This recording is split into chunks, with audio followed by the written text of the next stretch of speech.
One thing I want to highlight is it's completely okay to cry. Crying is not the same as not having sabr. Yaqub alayhi salam is a man of sabrun jameel, and he cries so much his eyes turn white. Complaining is not the antithesis of sabr. It's not if you complain you've cried out and you're sad over something and you mention it even though it happened years ago. That doesn't mean you don't have patience. Those are two separate things. Yaqub alayhi salam is a man of sabr jameel, and he's at the same time a man of Ya asafa ala Yusuf. Oh my Yusuf! What has happened to Yusuf so many years later? That doesn't mean the man doesn't have sabr.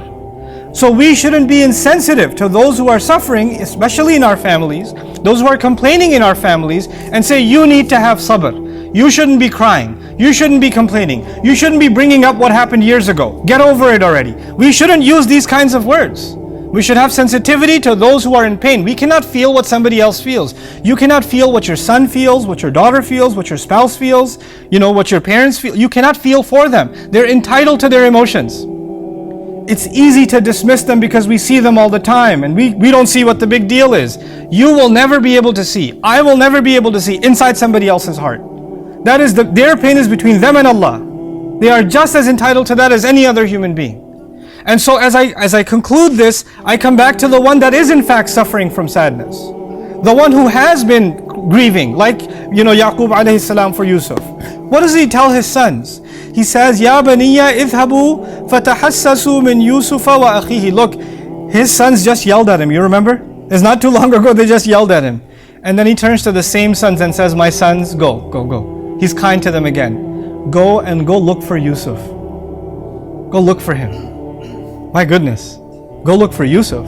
They just yelled at you, telling you you're crazy because you're still remembering Yusuf. He's dead, get over it. And he is so optimistic, even though he cries, his eyes have lost sight, he's crying over the name of Yusuf, he still believes in his heart that Allah Azza wa Jal I will not lose hope, Yusuf will be okay. And I'm pretty optimistic you'll still find him. Sadness is not the same as losing hope. They're not one and the same. He can cry, he can complain, but he will still hope that Yusuf alayhi salam is alive.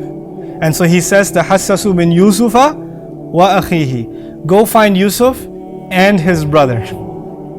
In that order. Subhanallah. And then he tells them something. It's amazing that this comes out of his mouth. He says, وَلَا تَيْأَسُوا مِنْ رَوْحِ اللَّهِ إِنَّهُ لَا يَيْأَسُ مِنْ رَوْحِ اللَّهِ إِلَّا الْقَوْمُ الْكَافِرُونَ. And don't you lose hope in the relieving mercy of Allah. Don't lose hope that Allah will bring relief to you. Because people who lose hope in Allah bringing relief are none but the disbelievers. Only disbelievers and ungrateful people lose hope in Allah's mercy. Sadness and losing hope are not the same. Very easily when someone is sad, shaitan comes to them and says, there's no hope for you. Your life is over. Look at what's happened. This tragedy is the end of it. There is no light at the end of this tunnel. It's easy to drown somebody in that pessimism. But a believer, on the one hand, Allah Azza wa Jal gives him or her the license to express their emotions, to be able to feel the sadness and shed the tears. And on the other hand, Allah does not let them fall into hopelessness. On the other hand, once you shed those tears, you come back to Allah and you expect from Allah that He will see you through your problem. No matter how impossible it seems. How possible is it that a child that was thrown in the woods is going to be recovered 20 years later? That doesn't seem reasonable. You're just holding on to blind hope. You're not being logical. That's why they're yelling at their dad. But he has hope with Allah. He doesn't let that go. So we also have to have hope in Allah. Giving somebody hope is not the same as telling them not to be sad anymore. They're entitled to that, but at the same time, to your family members, to loved ones, and to yourselves, we have to have people that carry hope, that Allah will see us through our problems and things will become better. And if we don't do that, then to Allah Azza wa Jal, this is the same as, what's the difference between you and a disbeliever then? Imagine? We think of Iman as having Iman is somebody who believes in Allah, prays to Allah, accepts only one God, and disbeliever who denies Allah. These ayat are about an emotional relationship with Allah. Emotionally, we are absolutely convinced that we have to put our hopes in Him and He will see our hopes through. We have to be optimistic about Allah, and those who are not optimistic about Allah are as good as disbelievers. What's the point of your faith if you're not optimistic about Allah? if you don't expect good to come from Allah. Not only in the next life, but also in this life. Some people, shaitan comes to them and says, yeah, well, this life is going to be terrible anyway. I hope Jannah is better.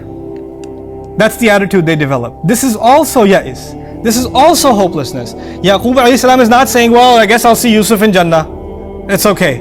No, he's saying, go look for Yusuf, not in the akhirah. Go look for him right now. Go in Egypt and go look for him. That's what he's doing. So we have to have optimism for how Allah will see us through in this life and in the next, and that's part of our relationship with Allah. And if we don't have that, then there's not much difference left in our hearts and of those who have no faith. May Allah Azza wa Jal make us of those that are sensitive to other people's pain.